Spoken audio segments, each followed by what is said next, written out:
calculate sample problem, calculate the current and per developed. So say per dissipated. Dissipated means it's giving out power in form of heat. Because in each resistor shown below. How do you get this? Look at this. How do you get this? We use Kirchhoff's. What's it called? Rules. Let's use Kirchhoff's rule. Let's use law 1. Law 1, which is said is called the junction rule. Listen please. For law 1, look out for that junction where currents are going in or leaving. Check. There will be a particular junction where you see all the currents either going into or leaving.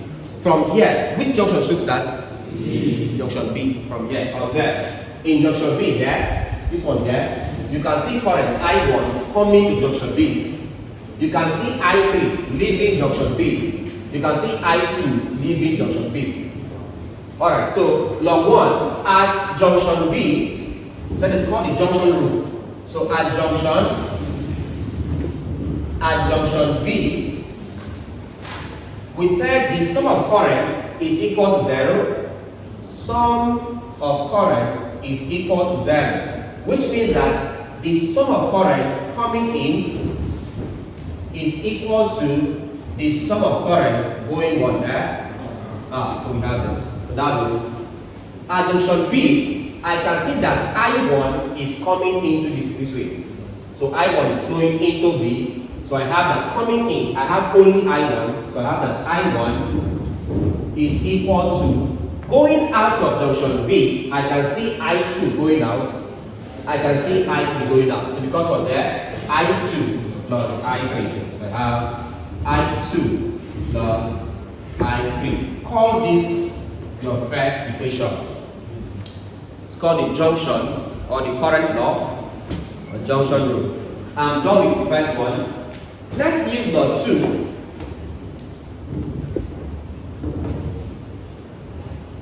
Law 2. Law 2 is said is called the loop law. So I'll show you what the loop is. Right? Everything is a loop, but then out of the loops, some are meshes and some are not. Right? Loops that have loops inside it are not meshes.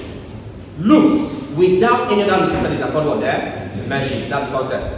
So let's look at it. So it means that in this case I have two meshes, or perhaps you can divide this into loop 1 here, and then loop 2 here. Or since we already have 1 and 2, should we use A and B? Okay, let's call this A. Let's call this B. Alright. A here is a mesh, we know. But let's call it the loop. This is called the loop now. Let's call it the loop. But we know it's a mesh. Okay, so because of how you want to call it, either loop or mesh, whichever one. So let's have it for loop A. For loop A, which we know that is a mesh. What do we have? We said the sum of the voltages is equal to 0. That's equal to E plus IR is equal to 0. Now listen.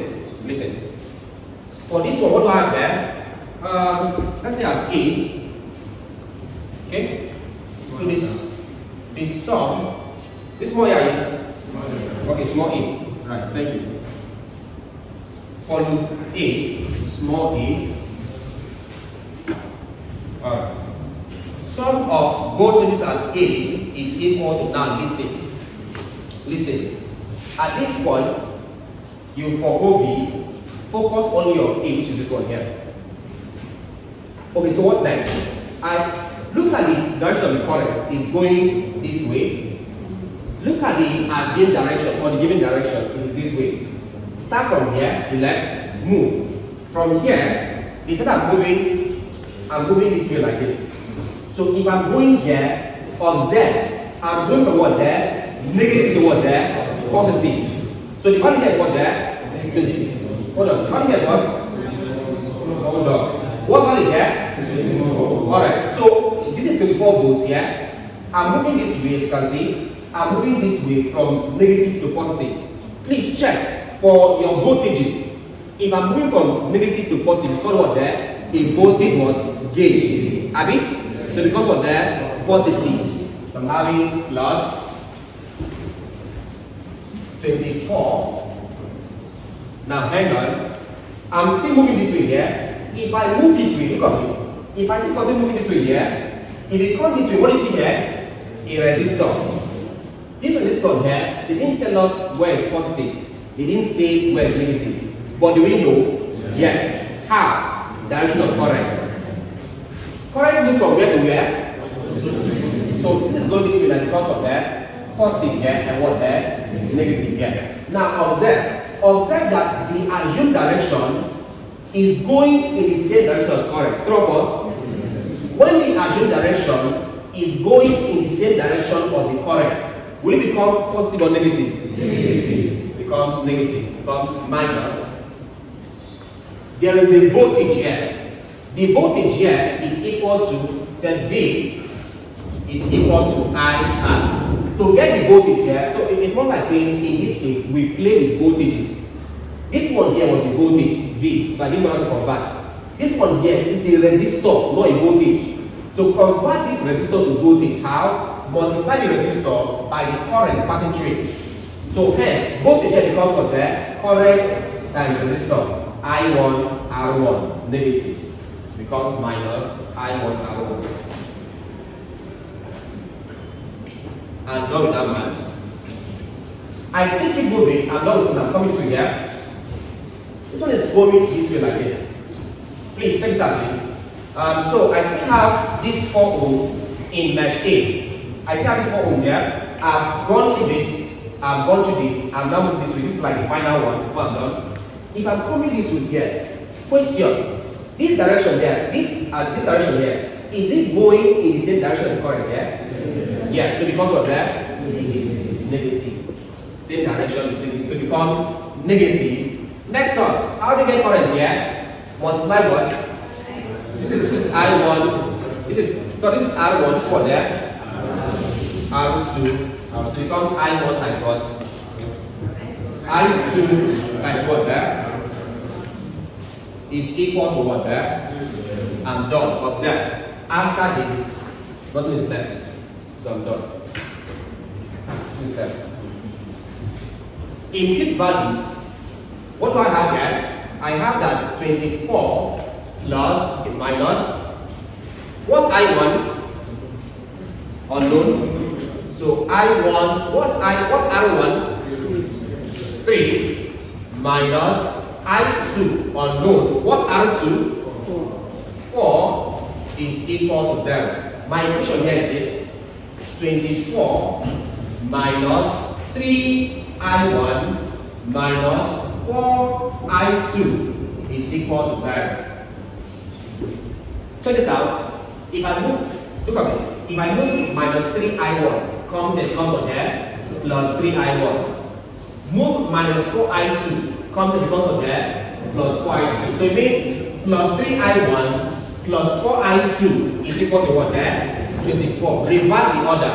So it means that 3I1 positive plus 4I2 positive is equal to 24. Call this equation 2.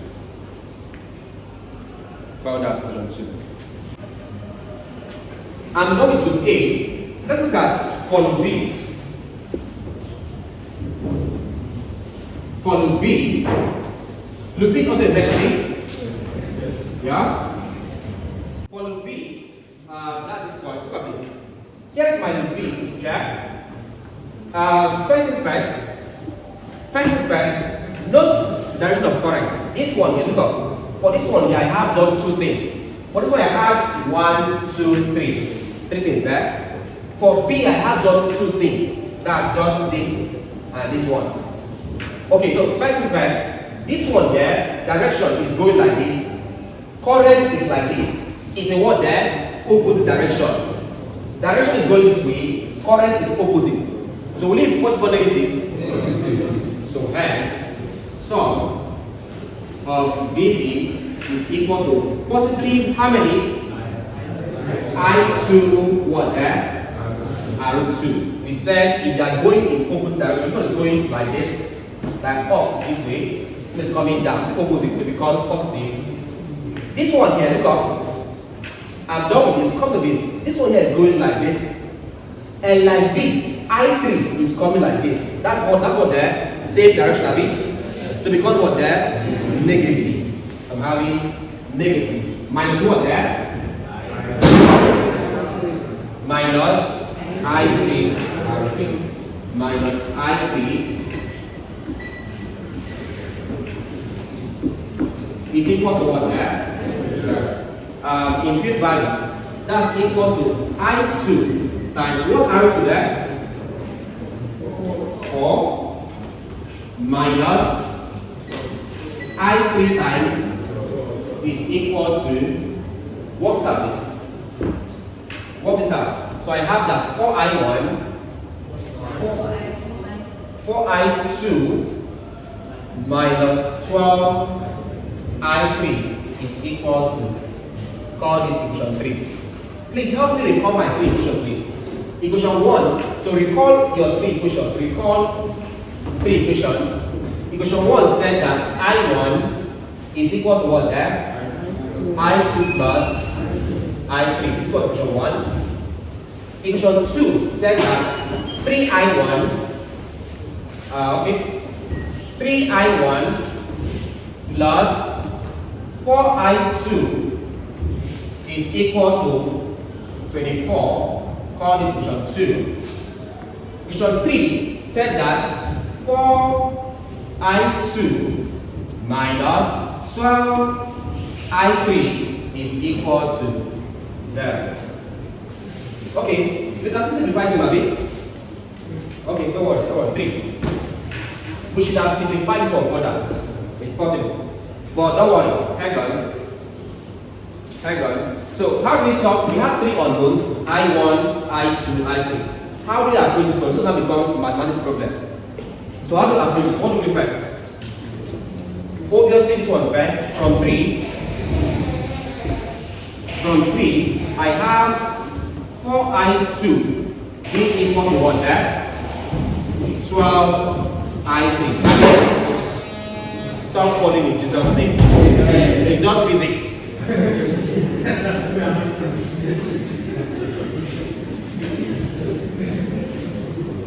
So 4I2 minus 12I1. So look at it.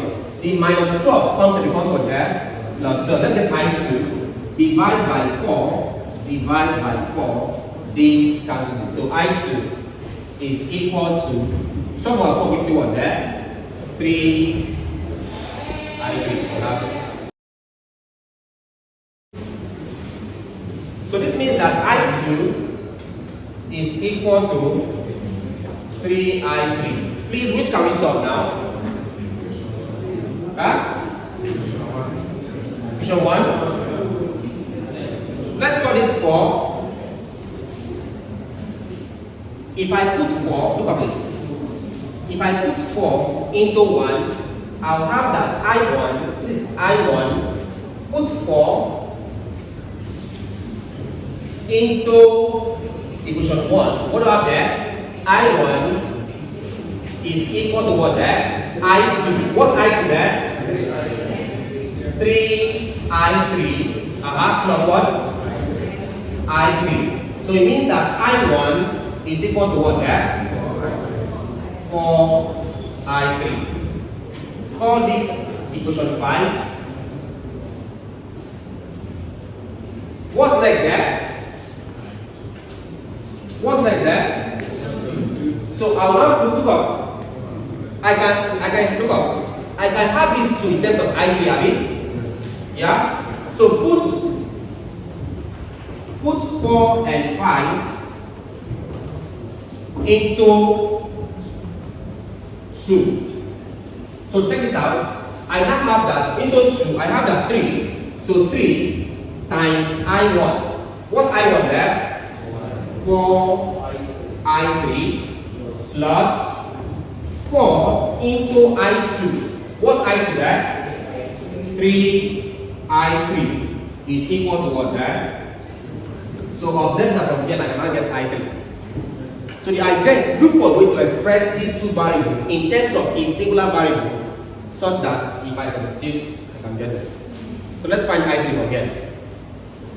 So it's 3I1. I1 is 4I3, that's this, plus 4 into I2. I2 is 3I3, that's this, is equal to 4. 3 times 4 is 12. 12 I3 plus 4 times 3 is 12. I3 is equal to what there? 24. So you can make I3 from here.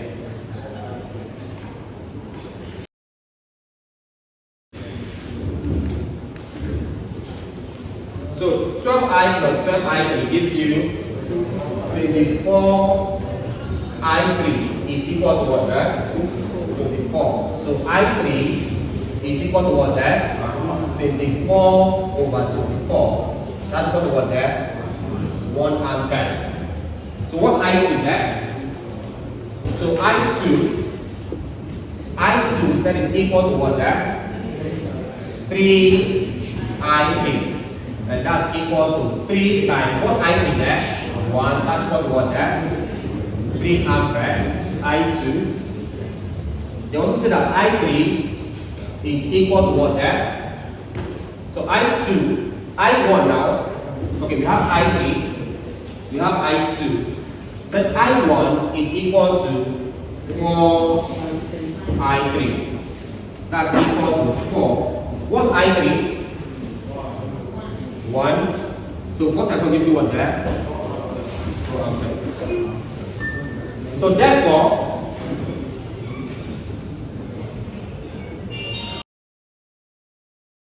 we've got the current in the 3 resistors. So set I1 is equal to how many? 4 amperes. I2 is equal to what? 3 amperes. I3 is equal to what there? We're done with this. Calculate the current. I'm done with current. Let's consider I want there and part of the loop. So let's find part of the loop.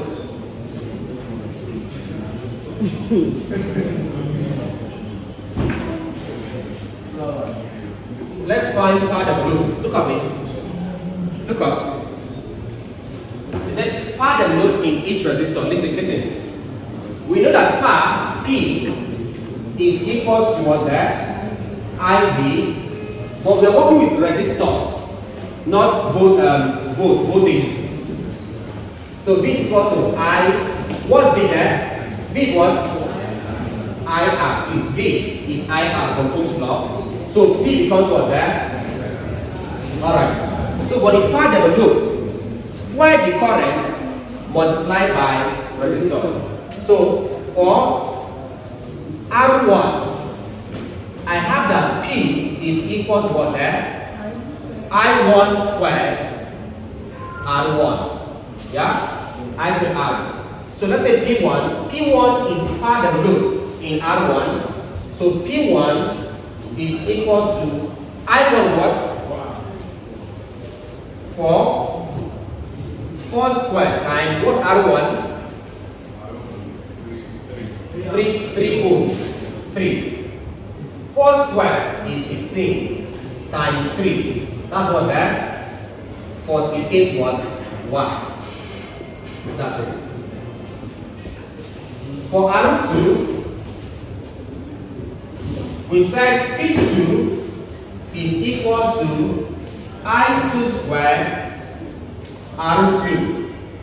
So P2 is equal to I2 is 3. So 3 squared times R2. R2 is 4. That's equal to 9. 3 squared gives you 9 times 4. That gives you what there? 36 watts.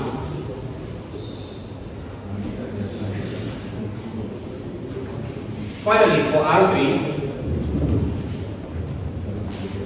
R3, I have that P3 is equal to I3 squared times R3.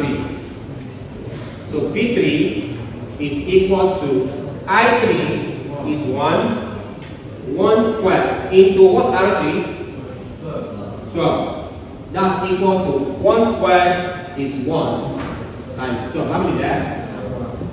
12 watts. They can ask you which of the resistors developed the least power. Which of them there? R3. Which of them developed the most power? R1. So that's how you solve